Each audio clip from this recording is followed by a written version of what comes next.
Hello everyone, and welcome back to Suppressed Opinions. We have heard enough misinformation, propaganda, half-truths masquerading as hard facts. The unfortunate truth is, the conflict in Ukraine has become a breeding ground for narratives, with both sides weaponizing information to fit their agendas. And frankly, it's exhausting. So today we're taking a hard look at 5 of the most pervasive lies surrounding the Ukraine-Russia conflict.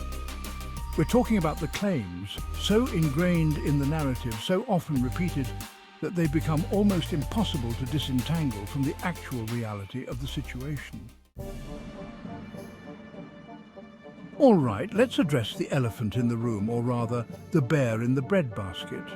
From the outset of the conflict, there's been this persistent narrative in Western media that Vladimir Putin believed he could overrun Ukraine in 3 days. This 3-day war narrative has been touted by everyone from armchair analysts on Twitter to government ministers as if it was a fact. The problem is, there's just one tiny detail missing actual evidence. To date, no one has been able to produce any evidence suggesting that Putin ever actually believed the operation in Ukraine would be a 3-day cakewalk. It's like saying you saw Bigfoot riding a unicorn. You can claim it all you want, but without evidence, it's just fake news. So, where did this narrative come from? Well, it's convenient, isn't it? It paints a picture of a bumbling, out-of-touch Putin, wildly misjudging the situation and underestimating Ukrainian resolve. It feeds into a broader narrative of Russian incompetence, of a rusty military machine held together by duct tape and outdated tactics. We need to be wary of accepting convenient narratives at face value, especially when they're being used to justify further escalation and demonize an entire country. One of the most persistent lies told by the mainstream media is that Russia will not stop in Ukraine, that Poland and the Baltics, Moldova, Finland, all the way to Germany will be consumed by Russia. The same Russia they said was incompetent. The reality is, there's no credible evidence to suggest that Russia has any intention of expanding its military operations beyond Ukraine. In fact, it's worth remembering that Russia has consistently framed its intervention in Ukraine as a defensive measure, a response to what it perceives as NATO encroachment on its borders. Now, whether you buy that argument or not is another matter entirely. The truth is, this narrative of an ever-expanding Russia serves a very specific purpose. It keeps everyone on edge, justifies increased military spending, and reinforces the idea that NATO is absolutely vital for the security of Europe.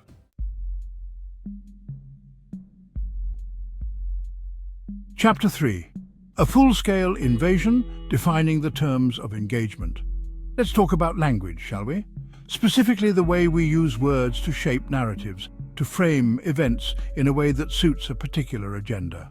Case in point, the phrase full-scale invasion when describing Russia's actions in Ukraine. Now, on the surface, it seems like a reasonable enough term. After all, there are tanks, there's shelling, there are troops on the ground. It certainly looks and feels like an invasion. But here's the thing. If this were truly a full-scale invasion, would you expect to see Western politicians traveling into Ukraine by train and having photo ops and press conferences? Why will Putin not have bombed the train network that allows Zelensky to travel in and out of Ukraine to go and campaign for more weapons and money in the West? Think about it. Will the American Secret Service allow the US president travel to a full-scale war zone? So what's going on here? Why use the term full-scale invasion when the reality on the ground suggests something far more nuanced, far more restrained? Well, because full-scale invasion evokes a very specific emotional response. It conjures images of World War II, of blitzkrieg tactics and overwhelming force, of a brutal, indiscriminate enemy that needs to be stopped at all costs. It's a powerful narrative tool, but it's also a dangerous one, because it oversimplifies a complex conflict and potentially closes off avenues for diplomacy and de-escalation. Chapter 4. Putin's unprovoked attack of Ukraine.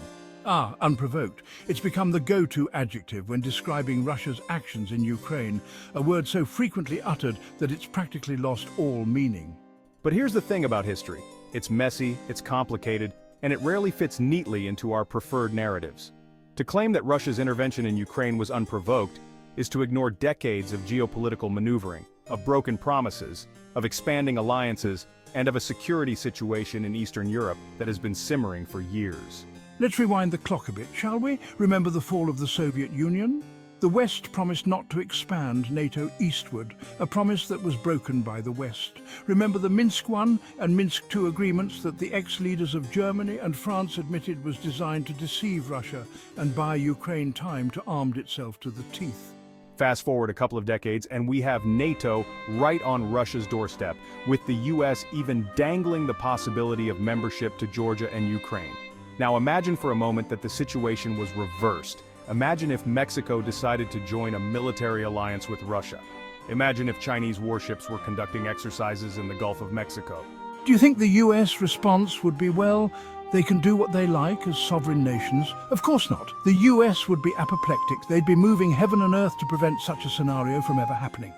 And yet, we're supposed to believe that Russia should simply accept NATO expansion as a fait accompli, a harmless bit of geopolitical rearranging that poses no threat to their security. If America didn't like Soviet nukes in Cuba, why should Russia like NATO nukes in Ukraine? It is false to say that this attack was unprovoked. Chapter 5. Putin wants to rebuild the Soviet Union. Let's address the narrative that Vladimir Putin is on a quest to resurrect the Soviet Union. It's a seductive and simplistic narrative. It plays on our deepest Cold War fears and our need to believe in a clear and present danger. But it's complete nonsense, and there is no evidence to support it. Yes, Putin has made nostalgic comments about the Soviet Union, but to say he wants to reassemble the Soviet Empire is like saying someone who enjoys Friends reruns wants to bring back the 1990s. Putin is a pragmatist, not an ideologue. He's interested in power, influence, and securing Russia's interests. There is no grand plan to recreate the Soviet Union. There are no secret maps in the Kremlin with pins marking the next targets. Only a complex web of geopolitical interests, historical grievances, and security concerns. So there you have it, 5 of the most pervasive, most insidious lies about the Ukraine-Russia conflict exposed for what they are: convenient narratives designed to shape public opinion, justify policy decisions, and demonize an entire country. Look, I'm not here to tell you what to think. I'm not here to offer easy answers or simple solutions. What I'm asking is that you question everything. Question the official narratives, question the media you consume, question the assumptions you hold, because in a world saturated with information, misinformation, and disinformation, the most important skill you can develop is the ability to think critically and to form your own conclusions. Please consider following, subscribing, and sharing for more insights on suppressed opinions. Thank you.